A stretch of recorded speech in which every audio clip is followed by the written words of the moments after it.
Mayati Rangana Taras. Now one of them chakrin it to say Postanaman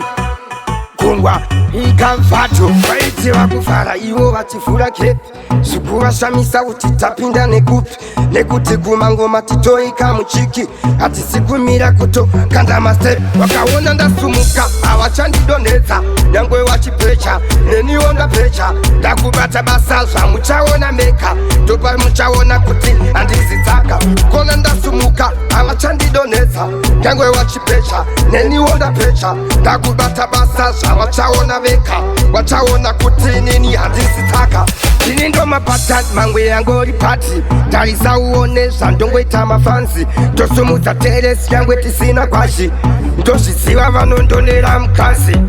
Ndikupisa kunge moto wempani Pane shimwe shino nyazisa ofani Kuti hoda ndivengere nese uri wani Ichi chipo ichi musaita mafani Wakawona ndasumuka awachandidoneza Nyangwe wachipecha neni onda pecha Dakubata basalsa muchawona meka Topa muchawona kuti andizitaka Kona ndasumuka awachandidoneza Nyangwe wachipecha neni onda pecha Dakubata basalsa wachawona meka Wachawona kuti nini andizitaka Wachapakaura tarisa uone patinongo shaura Chete mafanzi yanongo daira Aikona kukaira nekuti chipo chedu kutongo shaura Na wana dem hatimbo shiposta Saka kuona mafanzi ngoma wakuposta Saka mataka takala tino tosta Nekuti satakuita shawa shebasa Wakawona ndasumuka awachandidoneza Nyangwe wachipecha neni onda pecha Dakubata basalsa muchawona meka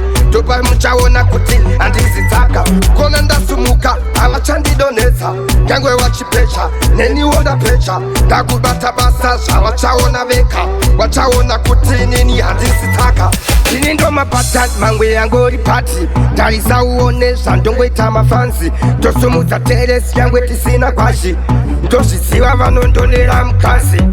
Ndikupisa kunge moto wempani Pane shimwe shino nyazisa ofani Kuti hoda ndivengere nese uri wani Ichi chipo ichi musaita mafani Wakawona ndasumuka awachandidoneza Nyangwe wachipecha neni onda pecha Dakubata basalsa muchawona meka Topa muchawona kuti andizitaka Kona ndasumuka awachandidoneza Nyangwe wachipecha neni onda pecha Dakubata basalsa wachawona meka Wachawona kuti nini andizitaka Wachapakaura tarisa uone patinongo shaura Chete mafanzi yanongo daira Aikona kukaira nekuti chipo chedu kutongo shaura Na wana dem hatimbo shiposta Saka kuona mafanzi ngoma wakuposta Saka mataka takala tino tosta Nekuti satakuita shawa shebasa